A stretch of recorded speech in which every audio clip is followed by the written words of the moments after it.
السلام عليكم ورحمة الله وبركاته. دي وصفة نبوية النبي صلى الله عليه وسلم جعلها علاج أي حد بيعاني من الهم، أي حد بيعاني من القلق والتوتر.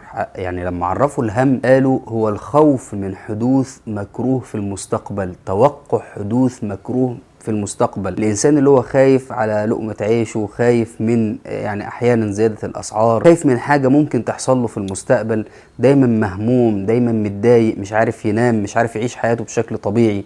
الإنسان اللي عليه ديون بتتراكم عليه مش عارف يسددها.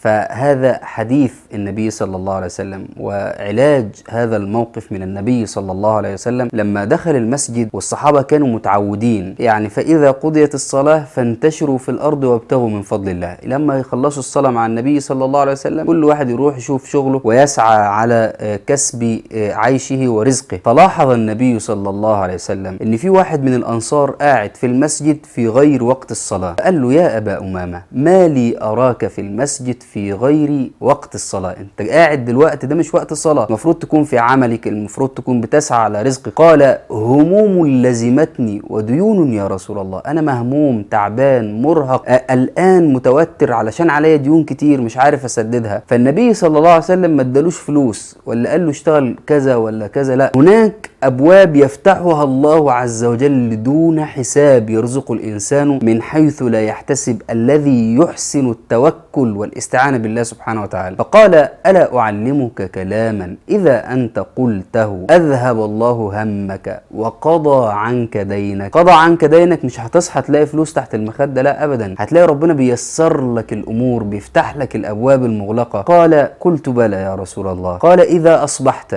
وإذا أمسيت فقل اللهم إني أعوذ بك من الهم والحزن، وأعوذ بك من العجز والكسل، وأعوذ بك من الجبن والبخل، وأعوذ بك من غلبة الدين وقهر الرجال. قال: فلازمتها، حفظت عليها في الصباح والمساء، فأذهب الله همي وقضى عني ديني. واحد جال سيدنا علي بن أبي طالب وقال له: أنا عليا خدت دين من حد وكتبنا كتاب بالدين اللي عليا إيصال أمانة كده أو شيء، ومش عارف أسدد، مفيش فرصة إن أنا أسدد ومش عارف أعمل إيه. قال: أعلمك دعاء علمني إياه حبيبي صلى الله عليه وسلم. هذا الدعاء دعاء جميل: اللهم اغنني بحلالك عن حرامك واغنني بفضلك عمن سواك. شوف دعاء بتستجلب فيه عون الله عز وجل ومدد الله سبحانه وتعالى. ذلك قال رسول الله صلى الله عليه وسلم: من لازم الاستغفار. عليك دين استغفر، مهموم استغفر، في ضيق ومش عارف تتصرف، مش لاقي لك مخرج استغفر. من لازم الاستغفار جعل الله له من كل هم فرجا ومن كل ضيق مخرجا ورزقه من حيث لا يحتسب.